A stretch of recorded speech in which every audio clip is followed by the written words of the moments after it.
কৃষ্ণ, রাধে রাধে। সকলে কেমন আছেন? আশা করি ভালো আছেন। আর আমিও রাধা মাধবের কৃপায় খুব ভালো আছি।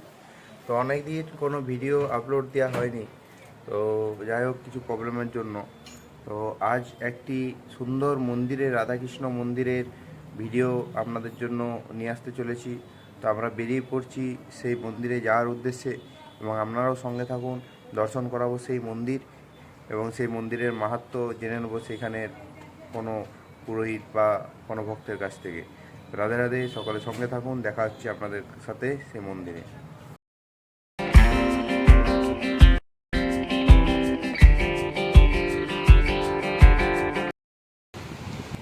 আমরা মন্দির যেতে যেতে খুব সুন্দর একটি জায়গায় দেখলাম।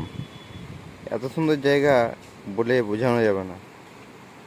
একটি ক্লেন, ছোট ক্লেন, তো সেখানে জল ধরে রাখাও হয়, আর সেই জল এদিক থেকে বয়ে আসছে, আর এদিকে যাচ্ছে। ভিউটি একবার দেখুন,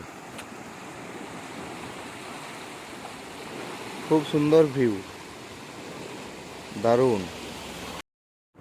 তো ফাইনালি আমরা এসে পড়েছি ব্রজরাজপুরের সেই রাধেশ্যাম মন্দিরে।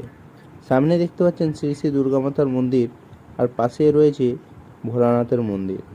এই মন্দিরের মেন দরজা ঢুকতেই ডান সাইডে পড়বে ভোলানাথের মন্দির, যেন বাবা দুয়ারে একদম বসে আছে ভক্তদের জন্য। এখানে দর্শন করে আমরা ঢুকে গেলাম এই মন্দিরে। তো এই মন্দিরে আজ প্রচণ্ড ভিড়, মানে এখানে আজকে অন্নপ্রাশনের ডেট থাকায় মোটামুটি 25 থেকে 30টা বাচ্চার অন্নপ্রাশন হয়েছে আজকে একদিনে। তো এখানে সবাই পুজোর জন্য লাইন দিয়েছে, আর আমরা সেখান থেকে দর্শন করে এখানে ভগবানের মন্দির দর্শন করলাম। এই দেখুন মন্দিরের ভিউটি দেখুন, খুব সুন্দর, মানে দেখলেই প্রাণ জুড়িয়ে যাবে সেরকমই মন্দিরটি।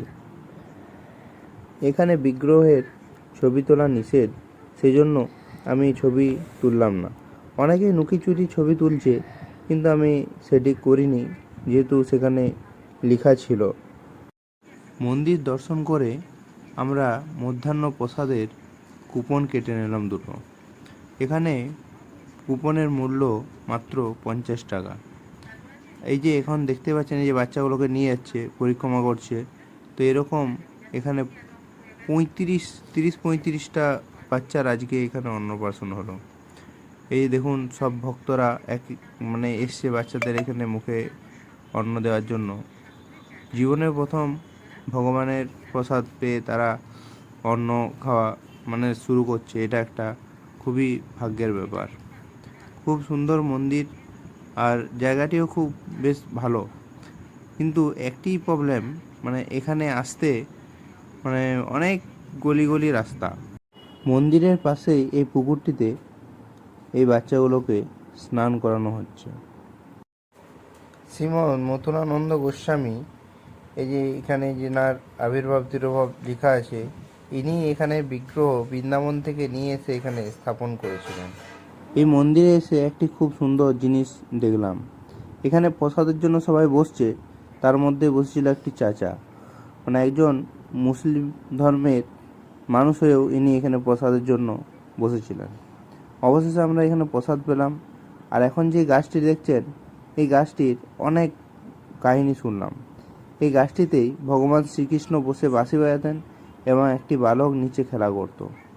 এরপরে আমরা বেরিয়ে পড়লাম মন্দির দর্শন করে। এটা এই প্রসাদ কেমন লাগলো? তো ভালো লাগলো, আবার আসবি? আর মন্দিরটা কেমন? ভালো।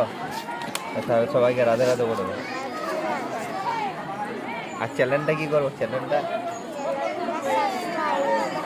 হ্যাঁ জোরে বলো। আর ভিডিওটা আচ্ছা ঠিক আছে। রাধে রাধে।